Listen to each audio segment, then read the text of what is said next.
নমস্কার বন্ধুরা, শুভ সকাল। তো আজকে সকাল সকাল চলে এসেছি তোমাদের সামনে। আবারও সেই রান্নাঘর দেখেছো, আমার রান্নাঘর ছাড়া আর কোথাও নেই জায়গা।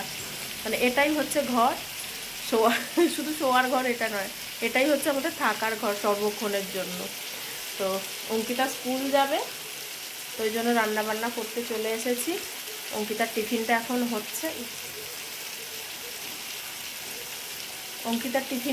হচ্ছে, টিফিনটা করে নিই। ও স্কুল যাবে, ওই জন্য একটু তাড়াতাড়ি করছি। আর তোমাদের তো জিজ্ঞেসই করা হয়নি যে তোমরা সবাই কেমন আছো। আশা করি সবাই ভালো আছো, আমরাও ভালো আছি। তো চলো আবার দেখা হচ্ছে কিছুক্ষণ পর। নাহলে দাঁড়াও একবার দেখিয়ে দিই যে কী টিফিন করে দিচ্ছি ওকে। দেখো, মেয়ে আমার বলল যে, আমি বললাম চিড়ে এমনি নিয়ে যেতে, ও না চিড়েটা খায়, চিড়েটা ভেজাও খায়। বললো না মা, চিড়ের পোলাও করে দাও। ঠিক আছে বাবা, চলো, বাদাম তো ঘরে নেই এখন, যা আছে ওই দিয়েই একটু করে দিই, পেটটা তো ভরবে। এই যে এখানে আলুটা ভাজা হচ্ছে, আর এই যে আমি চিড়েটাকে ধুয়ে পুরো রেডি করে রেখে দিয়েছি, একদম ঝরঝরে করে। এই যে মেয়ের টিফিন একদম রেডি। তো অঙ্কিতাকে স্কুলে পাঠিয়ে দেওয়ার পর আমি এখানে ডিম আলুর তরকারি বসিয়ে দিয়েছি, জানো তো। আর কি রান্না করব কিছুই না ভেবে পাচ্ছিলাম না। এত বৃষ্টি হচ্ছে, আমার অরিফ্লেমের কাজে যাওয়ার ছিল, কিন্তু এই বৃষ্টির এতে আমাদের ফ্রেন্ড ফোন করলো যে, তোমরা তো চেনো পায়েলকে, ফোন করলো যে কিভাবে যাব। তাই তো কিভাবে যাব, আর যাওয়া হলো না। তাই জন্য আমরা বেরিয়ে পড়লাম, অঙ্কিতার বাবাও চলে এসেছে। তো সকাল থেকেই তো বৃষ্টি পড়ছিল, কি আর করব, মানে বেরোতে তো পারলাম না। তোমাদেরকেও বললাম যে আজকে বেরোনো সেইভাবে নেই, কিন্তু অঙ্কিতার বাবাও সকাল করে চলে এসেছে আজকে। আর কি বলবো, কালকেই একটা খবর শুনলাম যে দিদার শরীরটা খুবই খারাপ, দিদা হসপিটালে ভর্তি ছিল, আমি সেটাও জানতাম না। ওই জন্য ওর বাবা যখন সকাল সকাল চলে এসেছে, তাই ভাবলাম বসে না থেকে একটু দিদাকে দেখে আসি, তাই দিদাকে দেখতেও চলে যাচ্ছি। কি বলো তো, বয়স্ক মানুষ তো, আর আমি তো দিদার কাছে অনেক থেকেছি। আর একটা সময় আমার দিদা খুব রসিক মানুষ ছিল, খুব হাসি ঠাট্টা ইয়ার্কি, এমনকি তোমাদের দাদা ভাইয়ের সাথেও খুব ইয়ার্কি করতো। ওই জন্য আর ভাল লাগছিল না। সকাল সকাল যখন চলে এলো, আমি বললাম যে একবার তাহলে দিদাকে দেখে আসি। হ্যাঁ, তো দিদাকে দেখে আসি, তখন বললো হ্যাঁ চলো তাহলে। ওই একসাথে বেরিয়ে পড়েছি। তো চলো দেখতে থাকো ভিডিওটা। আর দেখো না, বিপদ যেন আমাদের পিছু ছাড়ছে না, বিপদের পর বিপদ। এই যে গাড়ি স্টার্টও নিচ্ছিল না, জানো তো, মানে কি বলবো, এতটাই দেরিও হয়ে গেছে, প্রায় 5:30 বাজে এখন আমরা বেরিয়েছি, জানো তো। গাড়িটা স্টার্টও নিচ্ছিল না, তারপরে এবার কি গাড়ির হর্নটাও বাজছে না। কি অবস্থা, মানে ওই রাস্তা দিয়ে যাচ্ছি, যেতে যেতে বলছে কি ব্যাপার হলো, হর্নটা কেন বাজছে না। এবার তারপরে পেট্রোল পাম্পে যাওয়া হলো, পেট্রোল পাম্পে তেল তো নেওয়া হয়, মানে যেখানেই আমরা যাই না কেন সাথে সাথে পেট্রোল পাম্পে ঢুকে তেল নেওয়া হয়। আর ওই যে একটা তোমার দোকান দেখতে পেয়েছে, ওই গাড়ি সারানোর দোকান দেখতে পেয়েছে, দেখতে পেয়ে ওই গাড়ির দোকানটায় গেল। তখন ওরা বলছে গাড়ির ব্যাটারিটা চেঞ্জ করতে হবে। কী অবস্থা বলো তো, মানে বিপদ আর আমাদের সত্যি পিছু ছাড়ছে না। কি করা যাবে, তো এক্ষুনি তো সম্ভব নয় চেঞ্জ করা, প্রায় এখন অনেক টাকার খরচা একটা ব্যাটারি চেঞ্জ করতে গেলে। তো ওই জন্য আমরা যখন বেরিয়েই পড়েছি, বলল কোনো মতে আস্তে আস্তে যাই, তো গিয়ে পরে আমি ঠিক করব। কি অবস্থা দেখো, এইভাবেই চলছি গাড়ির হর্ন ছাড়া।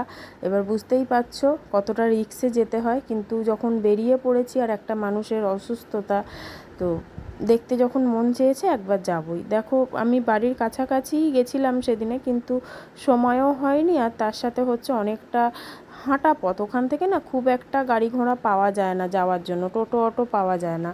আমাদের এদিকটাতে যেমন যে আমরা সবসময় টোটো অটো পাই, তো ওখানে পাওয়া যায় না। আর এই দেখো যাওয়ার পথে এই দোকানটা থেকেই না আমরা সমস্ত এই বিস্কুট বলো, পাউরুটি বলো, এইগুলো সমস্ত নিই। আর এই দেখো নেওয়াও হয়ে গেছে, তোমাদের পরে দেখাবো।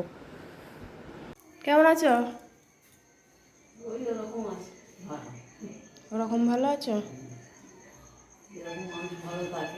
হুম।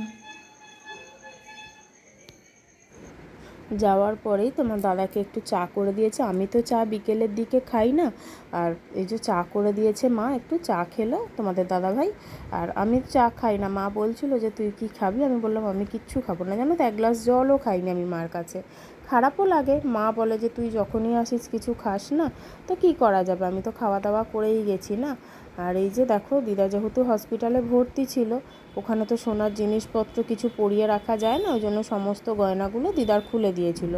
এবার দেখো, এই বয়স্ক মানুষের জিনিসগুলো খুলে রেখে দেওয়াও তো ঠিক নয়, বলো না।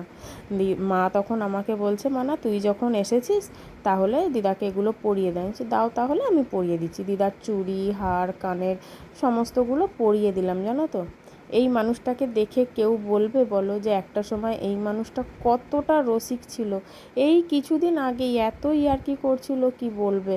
মানে কি বলো তো, মানুষের অসুস্থতার থেকেও শোকটা হচ্ছে বড় জিনিস। আসলে আমাদের মামাটা তো হঠাৎ করেই দুর্ঘটনা ঘটে গেছে আমার মামার, তো সেটাই হচ্ছে দিদা একটু মানে ওটা নিয়েই কষ্টটা দিদার, বেশি কিছু না, মানে অন্য কিছুর জন্য কিছু না। এই যে, আর আমার মা না এইসব দিকে একদম পটু নয়, জানো তো।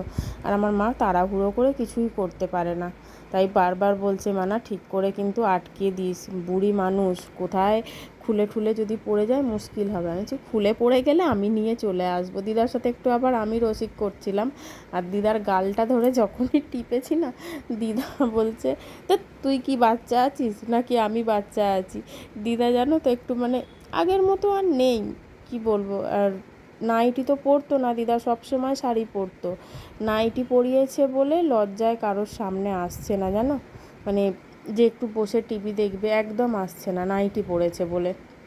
তো বলো, একটা অসুস্থ মানুষ কি আর তোমার শাড়ি ঠাড়ি পরে থাকতে পারে? তার থেকে নাইটি পরে থাকাটাই ভালো না?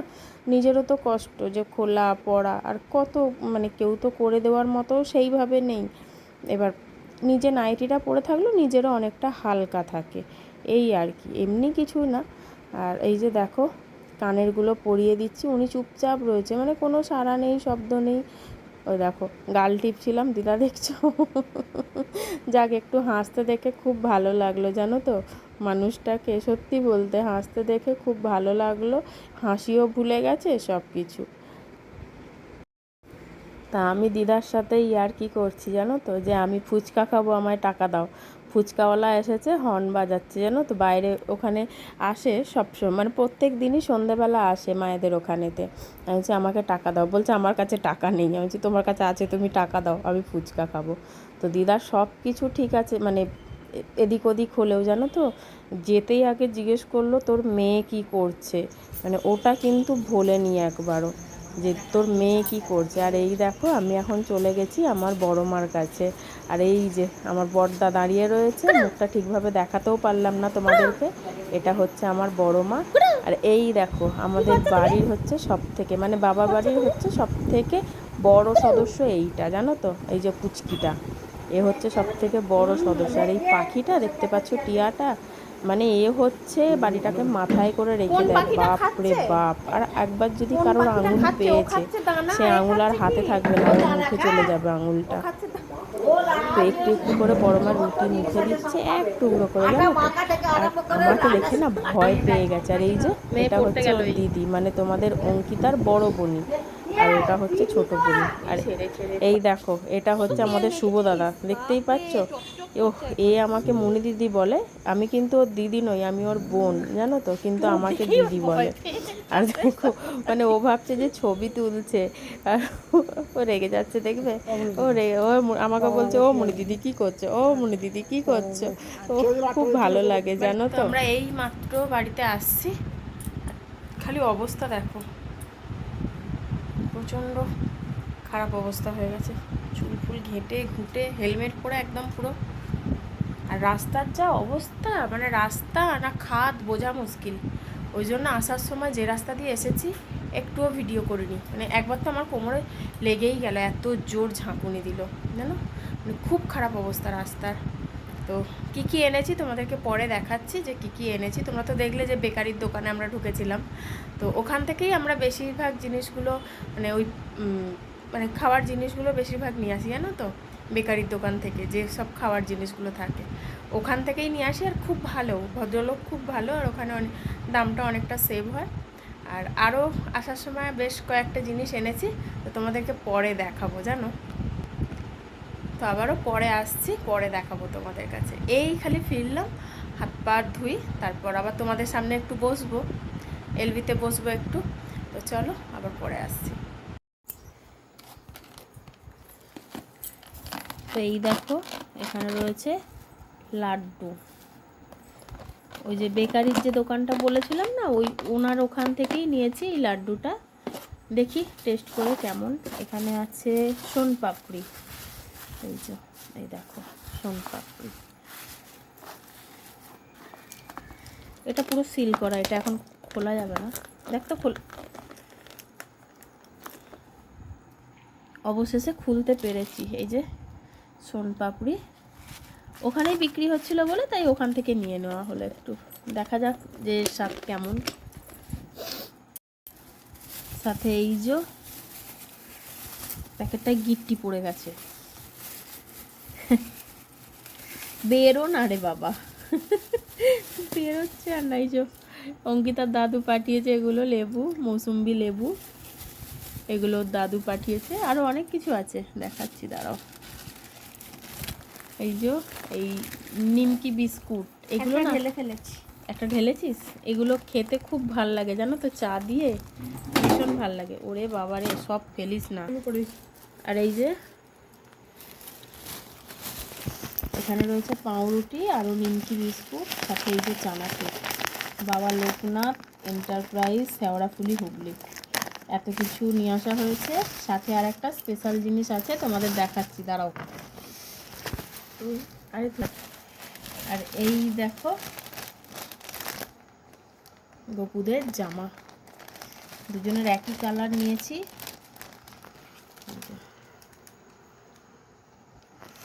জামা সাথে হচ্ছে এই যে বিছানা। ওদের তো বিছানা নেই, তাই বিছানা নিয়ে নিয়েছি। একই ধরনের, একই জিনিস, শুধু কালারটা আলাদা।